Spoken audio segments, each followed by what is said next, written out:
سبحان الله والحمد لله ولا إله إلا الله والله أكبر ولا حول ولا قوة إلا بالله العلي العظيم.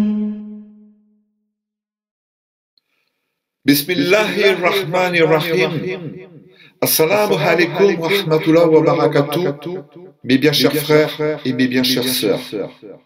Mes chers frères et mes chères sœurs devant Allah. Mes chers frères et mes chères sœurs musulmans et musulmanes. Il est enfin arrivé, ce mois béni que nous attendions tous. Ce mois d'abstinence pour nous tous, musulmans et musulmanes. Nous allons, sans nous soucier des autres mois de Ramadan que nous avons vécus par le passé, et certes dans des circonstances inhabituelles, vouer plus que jamais notre jeûne, nos prières et nos douhas à notre Dieu. Ce mois béni de Ramadan, qui, je le rappelle, est en plus d'être le troisième pilier de l'islam, est également le mois durant lequel le Coran a été révélé au prophète Mohammed. Que la paix et la bénédiction d'Allah soient sur lui. Beaucoup d'entre nous sont en famille. Beaucoup d'entre nous sont éloignés de leur famille. Mais que cela n'empêche pas notre cœur de s'ouvrir et d'accueillir comme il se doit ce mois béni durant lequel Shaitan est mis sous clé. Dans de nombreux versets du Saint-Coran, Allah le Très-Haut assure à ses serviteurs qu'il est très pardonnant et miséricordieux.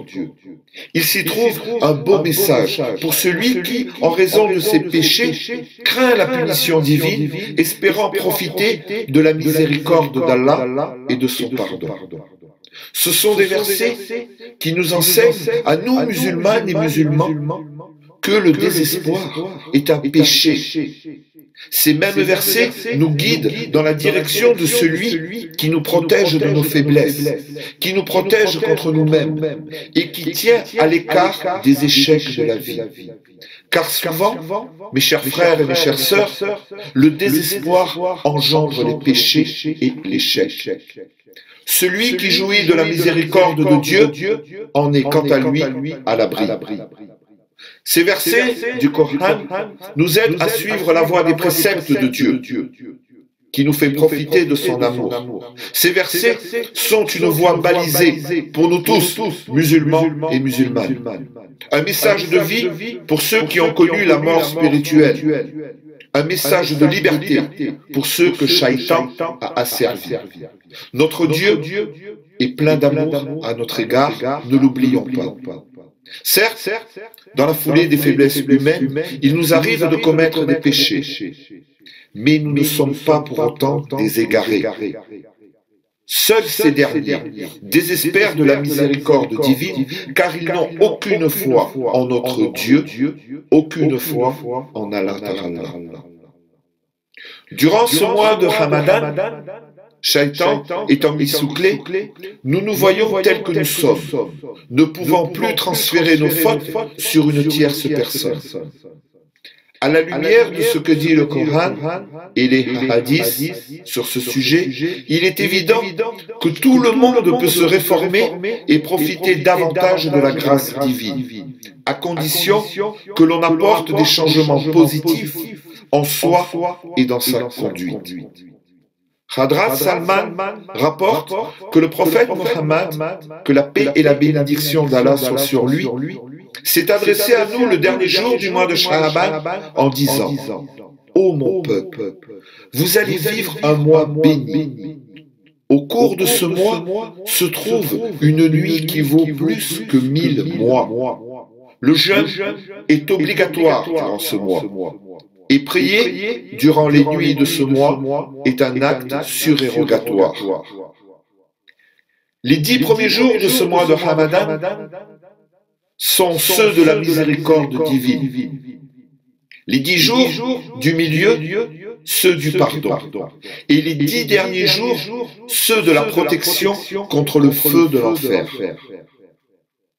Que ce Ramadan soit un jalon dans notre vie, qu'il nous permette de nous éloigner pour toujours du péché et qu'il nous mène vers la voie de la vertu, qu'il nous permette de nous repentir sincèrement.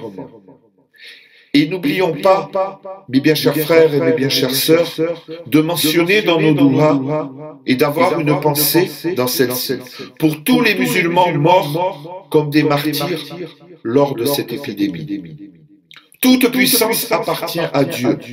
L'homme, quant à lui, repose sur de frêles assises. Que Dieu nous garde et nous guide sur le droit chemin, le chemin de ceux qu'il a comblés de faveur. Bien sûr, mes bien chers frères et mes bien chères sœurs, ce mois de Ramadan est inhabituel de ce que nous avons vécu. Mais peut-être que par cette épreuve que Allah Ta'ala nous a envoyée, nous allons pouvoir affermir notre foi et vivre peut-être le meilleur des mois de Ramadan. Mes bien chers frères et mes bien chères sœurs, je vous souhaite à tous et à toutes le meilleur des mois de Ramadan et que celui-ci nous rapproche le plus possible dans le droit chemin de Dieu. Mes bien chers frères et mes bien chères sœurs, que Dieu vous garde. Bon Ramadan à tous et à toutes.